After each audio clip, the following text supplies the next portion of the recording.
তো হ্যালো বন্ধুরা। তো তোমাদেরকে একটা তামিলদের একটা নিয়ম দেখাবো, সেই জন্য আর কি আমি ভিডিওটা নিয়ে এলাম। তো চলো তোমাদেরকে দেখাবো। এটা হচ্ছে একটা পাউডার। এই পাউডারটা হচ্ছে আমি সানে দেব।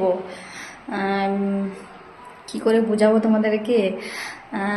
চলো এর আগে আমি দিয়ে পরে তোমরা বুঝতে পারবে না, তোমরা বুঝতে পারবে না। তো চলো তাহলে আমি প্রথমে ফার্স্টে কেটে নেব, তারপরে এটা গুলবো আমি। তো দেখো গাইস, এটা হচ্ছে আমি গুলে নিয়েছি, একটু হালকা জল দিয়েছি পাউডারটার মধ্যে, দিয়ে পরে এটা আমি দেবো আর কি, এই যে সানে দেবো। হ্যালো বন্ধুরা, তো দেখো আমার দেয়া পুরো কমপ্লিট হয়ে গেছে। এটা কিন্তু কোনো সার বা গোবর জাতীয় কিন্তু জিনিস নয়। এটা আমি তোমাদেরকে প্রথমেই দেখিয়েছি, পাউডারটাকে হালকা জলে গুলেছি, তারপরে দিয়েছি। যখন দিয়েছিলাম সেটা তোমাদেরকে দেখাতে পারলাম না, কারণ ক্যামেরা ধরার লোক থাকেনি, সেই জন্যই আর কি তোমাদেরকে আমি দেখাতে পারলাম না পুরোটা।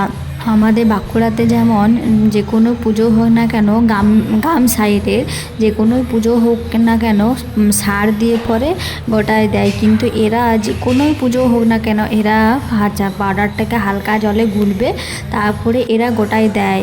আর ফার্স্টে এরা এই যে সাদা দাগটা দেখতে পাচ্ছ, ফার্স্টে এই সাদা দাগটা এরা সাদা রং দিয়ে করে নেবে, তারপর পাউডারটাকে জলে গুলে তারপরে গোটায় দেয়। আবার সানে দেয়, আমাদের যেমন সানে দেয় না, আমাদের যেমন উঠোনে দেয়, আর এরা সানে দেয়। তো আমি তো প্রথমে পাচ্ছিলাম না, একটা বয়স্ক মানুষ আমাকে দেখিয়ে দিচ্ছিল, আর যেমন তেমন দিলে হবে না, এই যে এই দাগগুলো দেখতে পাচ্ছ, এরকম দাগ টেনে টেনে করতে হবে, বলছে নাকি দেখতে ভালো লাগে, সেই জন্য আর কি আমাকে এরকমভাবে দেখিয়ে দিচ্ছিল যে এরকমভাবে করো।